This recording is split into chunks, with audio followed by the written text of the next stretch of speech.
Kwame always heard strange stories about the forbidden Calabash, but nobody ever told him what happens when it calls your name. And last night, it called his.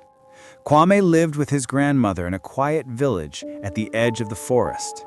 Everyone knew one rule: never touch the old calabash hidden behind her hut.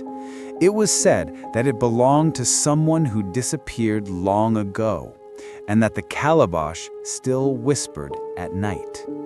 Kwame never believed any of it, until one night. As he tried to sleep, a soft whisper drifted through the window. At first he thought it was just the wind brushing the leaves, but then the whisper grew clearer, slower, and unmistakably human. It said his name: Kwame. He shot up, heart racing. The voice was coming from behind the hut, from the place his grandmother always kept locked. Curiosity pulled him outside. The moon was bright, washing the compound in pale light. The whisper came again, a little stronger, like someone was trying not to be heard by anyone except him. Kwame, come. Behind the hut sat the calabash, old, carved and covered in dust. He stepped closer, feeling the air grow colder. The lid trembled slightly, as if something inside shifted. Kwame swallowed hard. He remembered his grandmother's words: "If the calabash ever calls you, pretend you didn't hear it." But Kwame was tired of explanations that never made sense. He wanted to know what was inside. He reached out, slowly, lifted the lid. The whisper stopped instantly.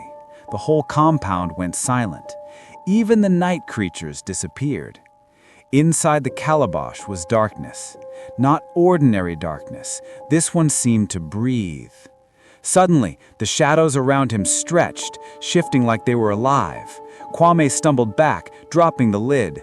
The whisper returned, but now it was behind him. He spun around, but nothing was there. Just the long shape of his own shadow under the moonlight. Except it wasn't matching his movement. When he stepped back, the shadow stayed still. When he inhaled, the shadow leaned forward. Kwame froze.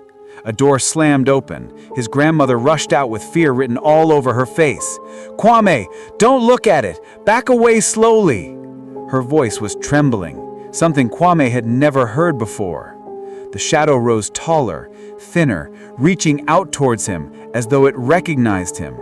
Kwame couldn't move. The whisper wrapped around him like cold air. "Now you belong to me." His grandmother grabbed him and pulled him inside the hut. She shut the door and pressed her back against it, breathing hard.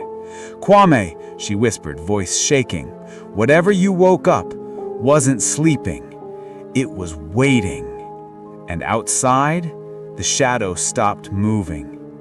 It was standing right at their door.